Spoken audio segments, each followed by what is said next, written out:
Has resumed. Members, we're here for further consideration of the Credit Contracts and Financial Services Law Reform Bill. And before dinner, Carol Beaumont had the call. She has about 4¼ minutes remaining on this call if she wishes to avail herself of that opportunity. Thank you very much. I do indeed, Carol Mr. Beaumont. Chair. Thank you. So, Mr. Chair, we're speaking now on Part 2 of the Credit Contracts and Financial Services Law Reform Bill. This part is the amendments to Financial Service Providers Registration and Dispute Resolution Act, and I am going to just talk specifically about the provisions in this part, and also just note that in Part 1 there is a provision now around requiring registration, and if a person is not registered as a financial service provider, then they will be unable to collect fees or interest. Now, that will potentially and hopefully improve the current situation where the level of registration, certainly in 2011, when it was people started looking into that, was actually potentially pretty low, particularly in the third tier or fringe lending market part that many of us are so concerned about. This part focuses really around the provisions around, sorry, I've just lost my place here.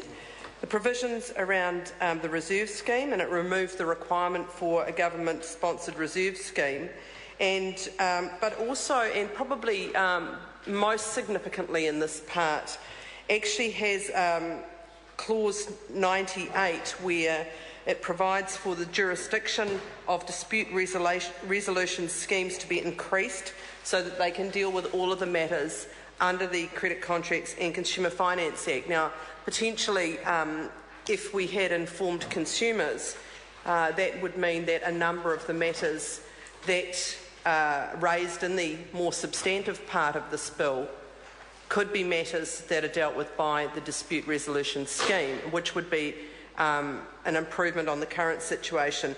But of course, like the other provisions in this bill, my concern is that many consumers will still be unaware of their rights, and even though under responsible lending and all of the disclosure provisions, they will be aware of the dispute resolution scheme potentially, we have got, I think, some way to go before we see fully informed consumers who will be willing and able to take up matters, and there will no doubt be many, many matters still left to take up, because none of us, I think, would think that the passing of this bill by itself is actually, in the short term and possibly even in the medium term, going to change some of those dodgy practices that are out there.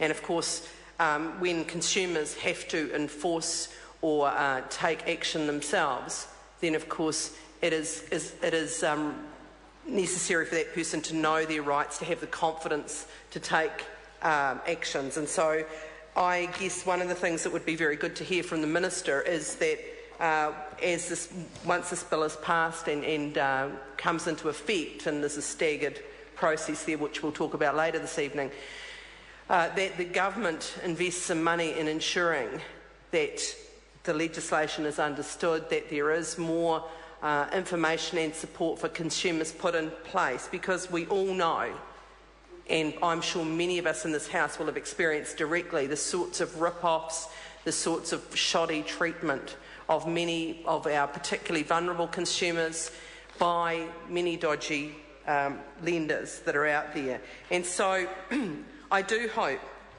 that the dispute resolution schemes are used well, and it is good that they can cover the full range of issues in the legislation. Now, another area that's quite positive in this part is clause 100, where it is now a requirement for the dispute resolution schemes, Mr Chair, Carol Beaumont. Requirement for the dispute resolution schemes to communicate with the Commerce Commission if they require or if they are aware of a series of complaints about a particular creditor or type of creditor. Now, I read that to mean that if there is XYZ company that comes to their attention on numerous occasions, or indeed if the whole category of, say, payday lenders or truck shops or some of those other delightful creatures that are out there, you know, that they can then pass on that information and in fact will be required to tell the Commerce Commission. Now, this is where I think the rubber will really hit the road in some regards, is whether the Commerce Commission itself is going to be resourced to really keep an eye on what's going on and to ensure that provisions that have been passed in this bill are in fact utilised effectively. And I would like to see, and again I'd like to ask the Minister about this, I would like to see some sort of baseline, if you like, that in the passing of this legislation, very delayed passing of this legislation, that we make sure we have our baseline of how things look at the moment, and we actually do actively seek the Commerce Commission to monitor what happens out there. And I think that also needs to include interest rates. The reason I say that is that the one area that this bill is particularly deficient in is the failure to cap interest rates, the failure to stop people lending money with really extremely high interest rates, often in hundreds, sometimes in thousands of %. Now, we know that most people try and pay back the loans that they take out, including that interest. That is money they can ill afford to pay, and yet that wasn't dealt with. So in the dispute resolution schemes being able to, or being required to inform the Commerce Commission, and my view that the Commerce Commission actually should start with some baselines, what I say to all of those who have argued, including members opposite, that the provisions in this bill, the other provisions in this bill, the responsible lending requirements and the disclosure requirements, that these things will start to drive down interest rates. Well, I say, let's get our baseline now and let's actually measure that, because that will be where we really see whether or not this is effective. And it is a great disappointment that it was that amendments that were put up to bring in interest rate caps, to add them to the toolbox of tools to try and control some of the things that go on in our consumer credit area, particularly in that third tier, hasn't been done. So I think that it's fair to say that the purpose clause for financial service providers, which is in this part, so there's a new purpose clause, includes the requirement to promote and facilitate the development of fair, efficient and transparent financial markets. Now, I want to know what people think fair, efficient and transparent financial markets, because I challenge anybody to stand up and say that an interest rate of 50%, 70%, 100%, 200% are actually fair. They are not fair.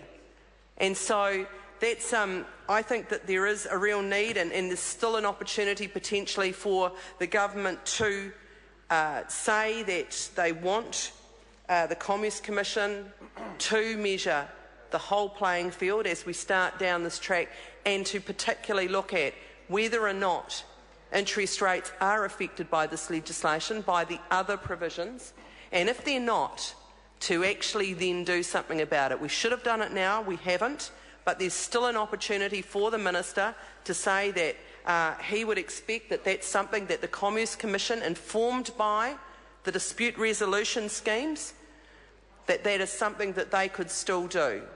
And you know, while we wouldn't be as happy as actually having interest rate caps in the legislation, it would at least show some willingness on the part of the government to actually deal with what we all know to be a real issue out there.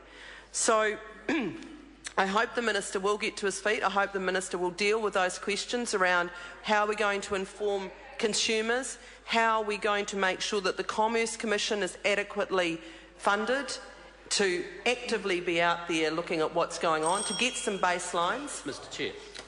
Honourable Craig Fost. Thank you, Mr Chair. Pleasure to continue speaking in this very, very good